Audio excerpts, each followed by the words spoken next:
আবারও উত্তপ্ত উপত্যকা। জম্মু কাশ্মীরের উধমপুরে শুরু গুলির লড়াই। বৃহস্পতিবার উধমপুর জেলার জঙ্গল ঘেরা এলাকায় নিরাপত্তা বাহিনীর সঙ্গে জঙ্গিদের গুলির লড়াই শুরু হয়েছে বলে জানিয়েছে এক সংবাদ সংস্থা। নিরাপত্তা বাহিনী সূত্রে খবর, উধমপুরের বসন্তগড় গ্রামে কয়েকজন জঙ্গি লুকিয়ে থাকার খবর আসে পুলিশের কাছে। খবর পেয়ে বৃহস্পতিবার ভোরে আচমকা জঙ্গলে ঘেরা সেই গ্রামে হানা দেয় নিরাপত্তা বাহিনী ও পুলিশের যৌথ দল।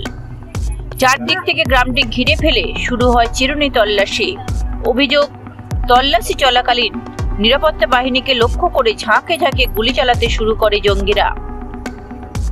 পাল্টা গুলি চালায় ভারতীয় সেনাও, তবে এখনো পর্যন্ত কোনো হতাহতের খবর পাওয়া যায়নি।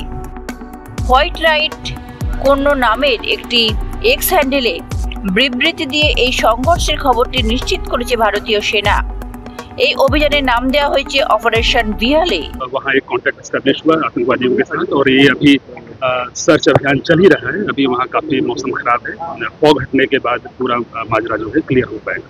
देखिए, यात्रियों से जो हमारी अपील है वो ये है कि जैसा कि आप सभी को मालूम है, जम्मू कश्मीर एक काफी सेंसिटिव क्षेत्र है और मेरी जो उनसे डायरेक्ट अपील है वो ये है कि जो सरकारी कॉन्वॉय चलता है उस कॉन्वॉय को आप ज्वाइन करें, इंडिपेंडेंट ट्रैवल ना करें। इस सिलसिले में हम लोगों ने कल एक एडवाइजरी भी पब्लिश की है और आने वाले वक्त में ट्रैफिक डिपार्टमेंट की ओर से लगातार इस बारे में लोगों को सचेत किया जाए। ब्यूरो रिपोर्ट, लॉटरी संवाद।